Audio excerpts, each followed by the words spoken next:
అందరికీ నమస్కారం అండి. ఇక్కడికి వచ్చిన మీడియా వాళ్ళకి, మమ్మల్ని సపోర్ట్ చేయడానికి వచ్చిన ఆడియన్స్కి, కిరణ్ గారి ఫ్యాన్స్కి thank you so much. Thimmarajupalli TV April 17న థియేటర్స్లో రిలీజ్ అవుతుంది. మేమందరం చాలా చాలా ఎక్సైటెడ్గా, ఎమోషనల్గా ఉన్నాం. ఎందుకంటే మీరు ఇప్పుడు చూసిన, అంటే ఇప్పటిదాకా మీరు చూసిన 3 పాటలు మీకు నచ్చాయని అనుకుంటున్నాము. అండ్ ఇప్పుడు చూసిన ట్రైలర్ ఎంత టెక్నికల్గా రిచ్ కనిపిస్తుందో అంతకంటే డబల్ ఇంపాక్ట్ ఉంటుంది సినిమా. మీకు ఈ పోస్టర్స్లో కనిపించే అమాయకత్వం, ఒక ప్యూరిటీ, ఆ ఎమోషన్స్,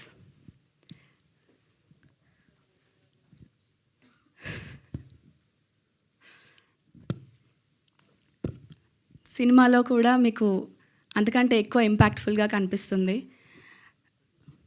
ఒక 35 రోజులు షూట్ చేసామండి. చాలా చాలా మెమరీస్ ఉన్నాయి. అవన్నీ మీకు ప్రీ రిలీజ్లో మాట్లాడుకుందాం. చాలా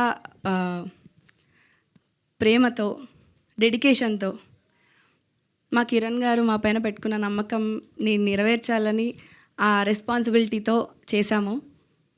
చాలా బాగా వచ్చింది. మీరందరూ మాతో అగ్రి చేస్తారని అనుకుంటున్నాము. అండ్ ఏప్రిల్ 17న రిలీజ్ అవుతుంది. అందరూ వెళ్ళి తప్పకుండా చూడండి. మీ పేరెంట్స్తో కుదిరితే గ్రాండ్ పేరెంట్స్ని కూడా తీసుకెళ్ళండి. అండ్ ఎస్పెషల్లీ ఈ జనరేషన్ వాళ్ళని వెళ్ళమని నేను రిక్వెస్ట్ చేస్తున్నాను. ఎందుకంటే యాజ్ ఎవ్రీబడి సెడ్, ఎమోషన్స్ అనేవి అందరికీ కామన్. కాకపోతే ఇప్పుడు మీకున్న ఎమోషన్స్ అప్పటి పీపుల్కి ఎమోషన్స్కి తేడా అనేది తెలుస్తుంది. అండ్ ఆ తేడా మీరు ఎక్స్పీరియన్స్ అయితే బాగుంటుంది అని మీకు అనిపిస్తుంది అని నేను అనుకుంటున్నాను. ఆ ఎక్స్పీరియన్స్ కోసం అయితే మీరు తప్పకుండా వెళ్ళాలి. Thank you so much. Thank you అండి. అండ్ ఇప్పుడు సాయి తేజ గారిని మాట్లాడవలసిందిగా రిక్వెస్ట్ చేస్తున్నాం.